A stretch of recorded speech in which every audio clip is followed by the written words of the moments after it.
Hi, this is Dr. Ami Bera, your representative in Congress. Thank you for joining my live telephone town hall this evening. Tonight we're going to have what is a very important discussion, obviously, about the year that we just came through in 2020, the election we just had, the events of January 6th with what happened at the Capitol, leading to January 20th with the inauguration of President Joe Biden. Let's give it about 1 minute. We're dialing into thousands of households, so bear with us, and we will start this telephone town hall in about a minute. Again, as you join us, we're going to try to make this interactive to some extent, but we also had a number of pre-submitted questions that I will try to get through. And, some of this is for me to share, my thoughts about, the year that we've just come through, where we are today, and how we move forward as we start to try to heal this nation, but also get through this pandemic. So again, bear with us. We're calling through a number of households, and we will get started shortly. In the interim, though, if you do have a question that you want to ask me, please press 0, and we will try to get to, at least a handful of questions. Again, we've got a number of topics that I'd like to cover and questions that were pre-submitted. So again, let's give it, maybe another 30 to 60 seconds to get through all the households. But again, please stay on the line, and certainly we will start this telephone town hall shortly.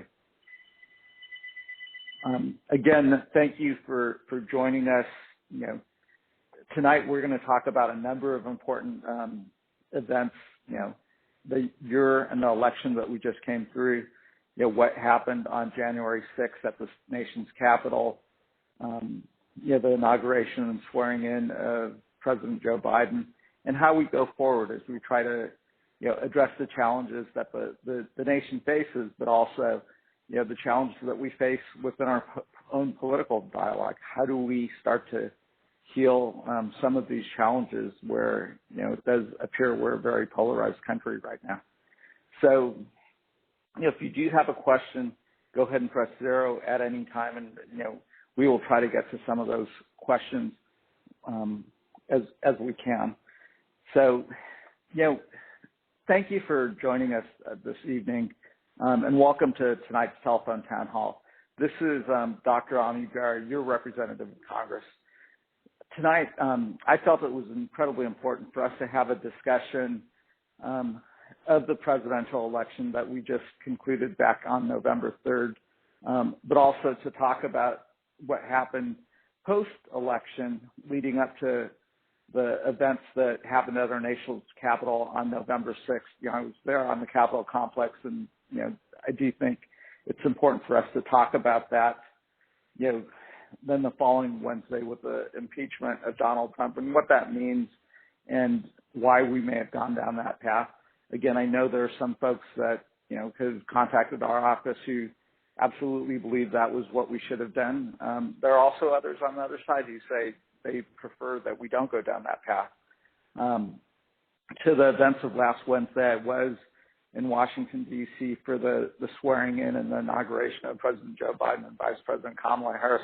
So what does that mean? And then I think it's important for us to talk about, what are the legislative priorities as we look forward in this new Congress with the new administration that's come in, and how do we finally get ahead of this pandemic, rebuild our economy, and start to address the many challenges that our country faces right now. So again, if you have a question, please press 0 at any time. Before we get started, and I start to share some of my thoughts, I do have a survey question for folks that are on the line. By participating in the survey, you'll join our email listserv to get the latest updates. So the question that I have is, as you look back on the 2020 presidential election, is it your opinion that this was a free and fair election and the outcome of the presidential election was valid? If you believe yes, that this was a free and fair presidential election, please press 1. If you don't think this is a fair election and that there was voter fraud and, it wasn't fair, please press 2. And please press 3 if you're just not sure. So press 1 if you think the presidential election was free and fair and that President Biden is the election. Press 2 if you do not think this was a fair election. And press 3 if you're just not sure. Let me go ahead and get into some of my thoughts. As I look back on the year 2020, it definitely was an incredibly challenging year for all of us because of the pandemic, and not just the public health challenges, but the economic hardship it brought on so many families in our region and across this country. The challenge to just put food on the table, to keep a roof over your head, to, if you're a small business owner, to keep your business open. And, if you're a parent with school-age children, the challenge of having to try to teach your kids at home while maintaining your job. So, I'm extremely empathetic to the challenge and hardship that so many American families have faced and individuals. And, that brought out a lot of passions and, anger, sadness on all sides of this issue. I think, it's unfortunate that we weren't able to come together as a nation and address some of those differences of how we should go about addressing the pandemic. I look at it, from my background as a doctor and a public health expert, and that's the perspective I bring. But I also understand if you're a business owner and you're struggling to keep your business live, you're looking at it from that perspective. If you're parents and you're trying to do your job, but you have to teach your kid and they're at home, you look at it from that perspective. So, there's something that we have to find in terms of listening to each other. That led to a very contentious presidential election that culminated on November 3rd. I'm going to share my perspective on the presidential election and, understand that it's my perspective. But as I look back on this election, what makes me most proud about it is the record number of Americans that showed up to express their voice, express their votes. That was remarkable. The highest turnout we've ever seen in a presidential election in our nation's history. And what's remarkable about that is the record number of young people that voted, the record number of, disenfranchised or communities of color that showed up and voted. And it was remarkable. And then we saw, post-election, the challenges to, certifying these elections. We saw, just everyday workers counting the ballots and what the process was like. We saw the court challenges. But at the end of the day, the states certified these elections, the electors cast their ballots, and we saw our democratic process take place. Now, for me, once those ballots were counted, once the, court challenges were, addressed, the election was over. But Joe Biden was the winner of this election. And it was, in my mind, a fair election. And I'll put it in the context of 2016. My candidate that I backed did not win. Donald Trump, won the Electoral College. I did not challenge certifying that election. I felt that the Russians did attempt to influence the outcome of that election, but at the end of the day, the voters voted. I didn't think there was voter fraud, but I think people cast the ballots the way they did, and Donald Trump was elected. So when we were asked to certify the 2016 election in early January 2017, I didn't object. While I didn't like the outcome, I supported that was the will of the voters. I attended Donald Trump's inauguration, and again, that was not my candidate. Fast forward to, the outcome after, November 3rd. It did deeply bother me that, folks could legitimately make the case that they wanted to wait until the states and the electors voted before they accepted that we had a free and fair election. The truth is we did have a free and fair election. The states certified the elections. The electors cast their ballots, and then they get sent to Congress. Now, we have a constitutional obligation, and January 3rd, I, along with 434 other members of the House and 100 members of the Senate, took an oath and swore an oath to uphold and defend and support and defend our Constitution of the United States against all enemies, foreign and domestic. That oath is sacred. That is the core of what our job is.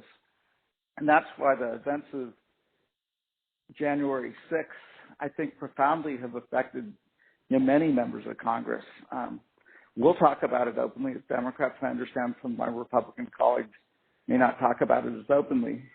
But this is an attack of one branch of government, the executive branch, on another branch of government to overturn the outcome of an election that had been certified at the state level. The electors had cast their ballots as the Constitution demands, and we were doing our constitutional duty to certify that election. There's nothing more clear to me than what happened on that day when the mob stormed the Capitol. That wasn't a peaceful demonstration. That wasn't, the Women's March where people were expressing their displeasure with the outcome of the election, but in a peaceful way. That was a group of individuals at the direction of President Trump to stop the certification of this election. And that, to me, and I think to every American, should be profoundly disturbing.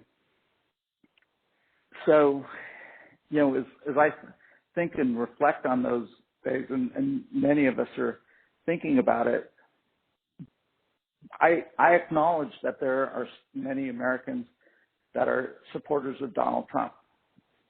That's their right. I acknowledge that, there are many members in our community that may question, the outcome of the election or may be unhappy with the outcome of the election. I can't change that thinking, but what I can say is we have processes in place in our democracy that allow this to play out. And I think the hard work of this president, President Joe Biden, along with the current Congress, is we have to start putting in place ways to bring us together. If all we are going to do is, if my candidate doesn't win, well, it's invalid, then we are going to start tearing at the fabric of what I think is a remarkable democracy, the United States of America. And to do that, I agree with President Biden that one of the most important things that we have to do is we have to actually start addressing the underlying issues that face so many families, the hardships, the inequities, the folks that feel like they're working harder and harder every day, but their kids are falling further and further behind. And that starts with addressing the pandemic that's in front of us. That starts with addressing the economic challenge that's in front of us. And that starts with addressing the differences that we face as Americans. We may see something different in California than you might see in Alabama. You may see something different in a city than you would see in a rural community. But unless we can come together as a country, we're going to continue to just fight amongst ourselves. So, my desire is to use my position as your congressman to try to figure out how we can heal those differences. And that's not the same as saying you have to accept my policy position on healthcare or my policy position on education. But it is to say that we have to get back to a system where we have two strong political parties that can have vigorous debate, can disagree, but at the end of the day can understand that we're all part of the United States of America, that we're strongest when we understand what makes the United States such a great place is that in our democracy, you can have vigorous debate and disagree, but it should not be violent debate. So, again, I will try to get to as many questions as we can. And, it was important for me to, share with my constituents a bit about how I'm thinking about this, how I'm feeling about it. I will tell you that I feel the urgency of now, the urgency to address these issues as quickly as possible, to try to have the courage not to back down from addressing these issues, but really to move forward. So, let me go ahead and start getting to some of the questions. Again, if you have a question, press 0, and we'll try to get to some of the questions, but we do have a number of pre-submitted questions. So, let me ask a question from Nancy, who submitted this, and I think it's an important question a number of people had asked. Nancy said, what's the useful purpose of impeaching Donald Trump right now? He's no longer in office. Why doesn't Congress get back to work to helping the citizens? I think that's a question that we're hearing from a number of folks. I know what we did in the House of Representatives with regards to passing articles of impeachment was necessary because, again, as I said, the oath I took was to support and defend the Constitution of the United States against all enemies, foreign and domestic. And there was a direct attack on our Constitution and our constitutional duties. That's how I feel about it, and I, voted as such. We've sent those articles of impeachment over to the Senate. The Senate will decide how to proceed on that. At this juncture, it does look like they will go to a trial. I think, it's my opinion is it's necessary to go through this process, to look at the evidence, to try to understand how we ended up in this place so we can prevent this from happening in the future. I do think that Donald Trump committed impeachable offenses. I think the evidence, to me, is fairly clear on this. And I would expect the Senate to proceed as such. I do not think the Senate will find the votes to convict the president, and I think that's what the Senate is deciding, that this is not about removing Donald Trump from office, but it is about, having that debate on whether he should hold office in the future. Let me ask another question from Richard. Richard submitted a question that said, what is your position on holding accountable your fellow members of Congress who directly or indirectly supported the January 6th insurrection? That's a question a lot of us are grappling with right now. Richard, I've spent most of my time in Congress really looking for ways to work across the aisle to find, Republican members that I could work with, because I do firmly believe if you can find bipartisan compromise, you will find better legislation. And that goes back to, the belief that, I'm here in California in Elk Grove, and I have one perspective, which may be very different than someone who lives in a rural community or in a different state. And, it doesn't make my perspective right or wrong, or their perspective right or wrong. It just means, can we find the common ground and build on that? That becomes a little bit harder. It's my hope that my colleagues come to the conclusion that this was at the end of the day, this was the democratic process that took place, and Joe Biden is, rightfully the president. If they're not able to do that, then it becomes harder to say they believe in democracy the same way I believe in democracy. They're saying something different. We've had a couple, questions that have been submitted. They're a little bit different, but we've got a question from Vincent in Elk Grove about D.C. statehood. Vincent, if you're on the line, you can go and ask your question. Yes. Can you hear me? I can. Yes, Vincent. Yeah, so the question is, recently S-51 was introduced on the Senate side. I'm not sure if there was a House counterpart that has yet been introduced. My question is, do you support District of Columbia statehood? Will you vote for it, and will you co-sponsor the legislation?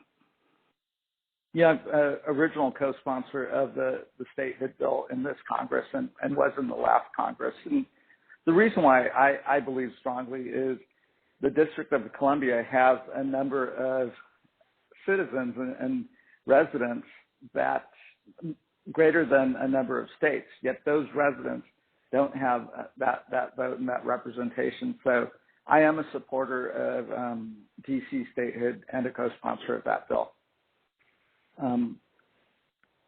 We had a question from Russell in Elk Grove, and I think it's similar to what I just had, but Russell, if you're on the line, you can ask your question. Yes, thank you. My question was, the members of Congress were actually victims of assaults and threats, especially on January 6th. And my question is, what will be done to bring those responsible to justice, including the former president of the United States who started it all? What is to be done? Yeah, so, you know, what we have within our power on the House of Representatives side was, you know, the impeachment process. So that's the vote that we took 2 Wednesdays ago. And that's what we have constitutionally, to impeach the president. And impeachment, I think a lot of people, you know, say, well, why do it now? He's already left office, so you're not removing him from office. Well, there's a second component in the Constitution, which is preventing him from running for office in the future. Now, with regards to, you know, other members of Congress that may have been complicit with, you know, and perhaps had incited the riot and the insurrection, you know, there's discussion going on, and allowing the investigators to investigate. That would be, you know, the FBI and other law enforcement agencies, to see if there was a member of Congress that was working on the inside to help these rioters. You know, I think the law is the law, and you have to allow the law to be implemented and the folks to be held accountable to that law. You know, the reason why I do think the Senate should go ahead with a trial is to present the evidence. You know, I believe the president incited this violence. I think his own words suggest that. I think his actions leading up to November or January 6th suggest that. But that's, you know, up to the Senate, which will act as the jury here. So, yeah, I don't take pleasure in this, but it is necessary for us to uphold our Constitution and our democracy. And then lastly, the folks that did storm the Capitol did, you know, violate laws, had criminal intent. Those folks are being pursued, and, you know, you hear about the arrests that are happening on a regular basis. And, you know, even my Republican colleagues have said, you know, those folks should be pursued to the full extent of the law, and I agree with that. You know, we've got another question on another important topic that we really should talk about, which is, you know, the pandemic that we're still in and where things are. We've got a question from Deborah in Folsom. Deborah, are you still on the line? Do you want to ask a question? Hi, Debbie. Hi, my name's Debbie, and I'm in Folsom, California, and I'm a child care worker. And my staff and I have been working endlessly since the beginning of the pandemic. We never closed.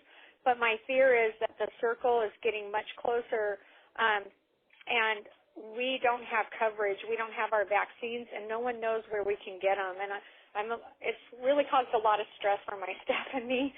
So we really need your help, because we need to get vaccinated so we can protect ourselves to continue to work. You know, Debbie, first off, thank you for, you know, for the work that you do. And, you know, again, this has been a difficult time. I'm going to give out a couple items and then also give out my office's phone number that can help with any follow-up questions. The most detailed information right now regarding vaccine allocation and administration, you can get one of two ways. You can go to the website COVID, COVID 19.ca.gov/vaccines. And on the website, you can sign up to get the most recent vaccine notifications. I would hope as an essential worker, and again, what you're doing is providing an essential service, that you'll be in this next wave of folks that can get vaccinated. There's also a general information line that's open 7 days a week. It's 1-833-422-4255, and that's open 7 days a week, that can provide general information. But for anyone who's on the line, if you have questions like this, and we're getting a lot of questions about, when can I get my vaccine? How do I sign up? It's 916-635-0505. That's my office's number. Again, 916-635-0505, and we can try to provide some guidance. Again, we're seeing, the vaccine rollout has been less than smooth. I will give credit to the Trump administration that, Operation Warp Speed, I did not think we would get a vaccine within 12 months. I thought it would be closer to 18 to 24 months like prior vaccines. We were able to do it, and that's a testimony to American ingenuity, our science, and the companies that produce the vaccine. Now we've got to get those shots in arms. And, there have been some pre-submitted questions about, do I support, President Biden's COVID-19 relief package? And the truth is I do, because the focus of the stimulus package is first and foremost doing everything we can to get the vaccine out there and get the vaccine into folks like Debbie from Folsom into their arms. Because if we don't defeat this virus, then the economic recovery will just take that much longer. So we've got to do it quickly. We've got to do it to as many people as possible. And it's going to take a whole of government effort to do this, to manufacture the virus, to distribute it, and to get it into the folks' arms. There's an urgency of now. Simultaneously, we have to get relief out to families. So many families are struggling to put food on their table, to pay their bills. So, there is this fierce urgency of getting this done fast, quickly, and in a way that helps us get ahead of this virus, so we can get back to some semblance of normalcy. The other aspect that I think is so important, and I touched on, the challenge that so many parents who have school-age children are, we need to get our teachers vaccinated. We need to get resources to the school so they can safely open. But we do need to get our kids back in school, and that's a priority. That's one that I've conveyed to the Biden administration. I think President Biden certainly understands that, and that is one of the areas that he is certainly focused on. Let's get to a few more questions. We've got a question from Bob in Elk Grove. Bob, are you on the line? Yes. Yes, I'm here, Dr. Bera, Representative Bera. Thank you so very much. I want to thank you first off for your continued service to our community and representing us in Sacramento County. My question is pretty reminiscent of the previous caller. It has to do with if a priority, you were mentioning a priority is that you want to get the kids back to school. We've got to get them back into school, especially, as a coach, myself, we want to get them back on the field. I'm a teacher of 35 years in the business, and I'm understanding that we're getting preparing to go back to work in sight, and I'm very happy to do so as long as I get my vaccine. I'm, again, back similar to the similar question she asked, is that when are we as educators going to be prioritized? And I'm looking at the inequities also within the counties of the state of California. Southern California, they're getting teachers vaccinated down in San Diego County, and other areas that you might even seeing in Placer County and El Dorado County are into Tier 1B as well, where here in Sacramento County, we're still stuck barely getting those 75 and over. I also have some in-laws who are 85, and they can't get a vaccine. So that's kind of my concern. It's similar to hers. Bob, I think those are all legitimate concerns, and I think the vaccine rollout here in Sacramento County has been less than smooth. Look, I don't think we can reopen the schools until we get the vaccinations into teachers' arms, and I think your concern is legitimate, as are the concerns of so many teachers and frontline workers, which is why, we've got to get more vaccine out there. We've got to, get those first doses into arms. And I'll put my doctor hat on. Even with the first dose, it does provide quite a bit of protective benefit. That said, if we're using the Pfizer and Moderna vaccines, those are 2-dose vaccines, and we should try to get both doses into folks before we open those schools. And teachers, frontline workers, daycare workers, essential workers really do need to be prioritized, because that'll also help us start to reopen our economy and get things working again. On your second question, I do think it's important for us to also protect those most vulnerable, which is why, I'm happy actually to see the state say let's get those over 65. It's going to take time, but, we've got to do a better job making it easier for individuals who may not be able to go online to sign up for their vaccine, who may not be as computer savvy. We've got to figure out how to get those folks vaccinated, whether that's through their doctor's office, through pharmacies, through Walmarts, or going out to their homes. So, there's a real urgency to get this done. Thank you for, my mom was a teacher for 35 years, and, I'm a product of California's public schools, and have the utmost of respect for teachers and what everyone does. We've got another question from Dan in Fair Oaks. Dan, are you on the line?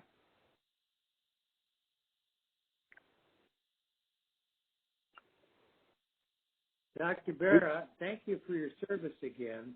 Dr. Bera, my question is this. Were you personally in any danger on January 6th? And do you have the feeling that you are now in danger when you go on the floor of the House of Representatives, because any other representatives might be armed or for any other reason? Thank you. Dan, thank you for your question.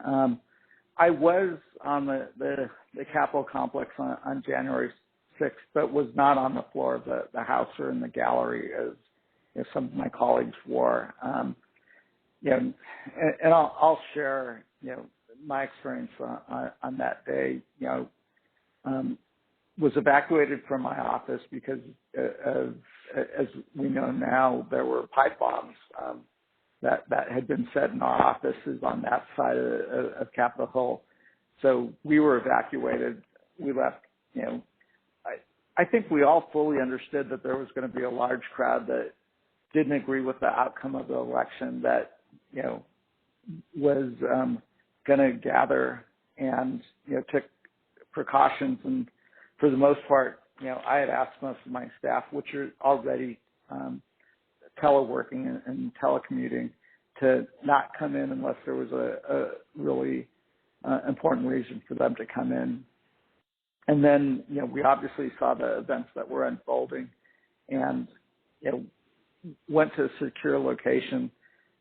Never felt that I was physically, in harm's way, but obviously we were watching what was happening. And, since then I've talked to a number of my colleagues who were in the gallery, were on the House floor, and legitimately they felt their lives were threatened. And these are Democrats and Republicans. And, that's a dangerous situation. That, January 6th could have been a mass casualty event. And, we lost, 5 individuals, and, including a police officer, and that was 5 too many. We have to find a way in this country where we can, disagree with one another. We can have vigorous debate about ideas and so forth, but we have to do so in a peaceful way. We have to get back to two parties that can debate ideas. That once that debate is over, we take a vote and we respect our democracy. And I'm going to, along with I think many of my colleagues, and hopefully in a bipartisan way, look for ways to turn the temperature down and look for ways for us to start addressing the issues that really face us. And we have to go through this process, I believe, of following the Constitution, of impeachment, of the Senate trial. But as we come through this, regardless of what happens in that trial, I firmly believe the best way to start healing this country is if we can defeat this virus, get people back to work, get them a paycheck, allow them the freedom to live their lives, and if they work harder, they can get ahead, address some of the inequities that face communities of color, communities that far too often have been left behind. And those aren't just communities of color. Rural America faces challenges that are different than urban America, and we have to acknowledge what those challenges are. And we also have to acknowledge the deep differences that we may have as a nation. I'm, not someone who is a gun owner, but I understand that there are folks that are very passionate about that ownership. How can we have an honest conversation about, issues like that, like gun ownership, that are often divisive, but say, look, if that's your choice to own a gun, I just want to make sure that gun's not used to commit a crime. I want to make sure that there's, our kids are safe when they go to school or the movies, and we can reduce mass casualty events. So, again, it's my hope that, as we reflect on January 6th, instead of dividing us more as a nation, we can find the ability to come together as a nation. It's not going to be easy. It's going to take all of us coming together. But, it's extremely important. Let me take one or two more questions and then make some closing comments. And again, if we didn't get to your question, if you could stay on and just, leave your question. We will try to, on the answering machine, we will try to get to it or give it to one of my staff along with your email address or your mailing address or phone number. We can try to answer your question. And if you do want to get in touch with our office, on issues around the pandemic, vaccinations, some of the recovery checks and things like that, you can reach us at 916-635-0505. Let's ask a question. There's a question from Catherine in Fair Oaks. Catherine, are you on? Oh, actually, I'm Bob, Catherine's wife. But anyway, my question is this. I was wondering what your thoughts are on the record number of executive orders that President Biden has signed into law, and wondering if maybe a different approach might have been to maybe sign a few urgent ones and then perhaps follow the legislative process to permanently make some of the things that he'd like to see in action made into law. And wouldn't that kind of help unity rather than just signing away all these new laws and not really being able to, probably because there's so many, to take the time to explain what he's doing and the reasons behind it. So anyway, so your thoughts are on all these executive orders and if they really are necessary at this point and couldn't find a better solution to that. Great. Bob, thank you for your question. Some of the executive orders, I think, are absolutely appropriate and important, particularly the ones that are related to COVID-19, related to getting the vaccine out there as quickly as possible and, addressing, the pandemic-related issues. Some of them, I think, were important symbolically. Some of the immigration orders, DACA, et cetera, I think were important symbolically, but also to DACA recipients, obviously very important as well. But then I actually think if we want to address immigration and dreamers, we, being Congress, should actually put legislation together, should go through the debate process, and sign these into law. So it's not, one administration passing a bunch of executive orders, then the next administration overturning those orders. I'm empathetic. I understand that, there's a lot that we as Democrats disagree that President Obama did through executive orders that, we at least temporarily wanted to stop. But I think I agree with the basic premise of the question is, executive orders are one tool, but they actually diminish the legislative branch. They diminish our democracy, and they move too much power over to the executive branch. And I would hope that we, being Congress, House and Senate, get back to a sense that executive orders should be less the norm, but should be the exception. And we should actually get to the work of legislating, even if we have different ideologies. We do need to vigorously debate, find the areas that we agree on, and pass legislation. And that's how it was at one time.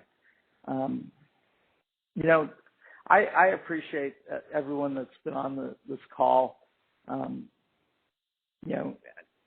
It's my commitment, and one of the things that's been hardest for me is, we used to do monthly in-person town halls, and obviously with the pandemic that becomes difficult. So I will continue to commit to doing regular telephone town halls. We have a workshop on, to help folks navigate the tax season, coming up next week, and you can go to our website, BERA.house.gov, and we will send out some email updates with regards to workshops like that. We'll continue to do what we can to serve the residents of this community and to continue to try to heal this, not just our community. I feel like we're this diverse, rich, culturally rich community in Sacramento, but we have to heal the country as well and understand that, right now, our democracy is challenged, but we will survive, and our democracy is strong. And I'm an optimist, and as I talk to, leaders around the country, but also leaders around the world, I do emphasize that, democracy is the best form of government, but it also is the most challenging form of government. And that means respecting the will of the people, and that's what we saw on November 3rd, and that's what we'll see as we go forward. So thank you for joining me this evening. Thank you for being part of our democracy, and thank you for giving me the honor to continue to serve you as your member of Congress. Be well, be safe, and be kind to one another. Thank you, and have a good evening.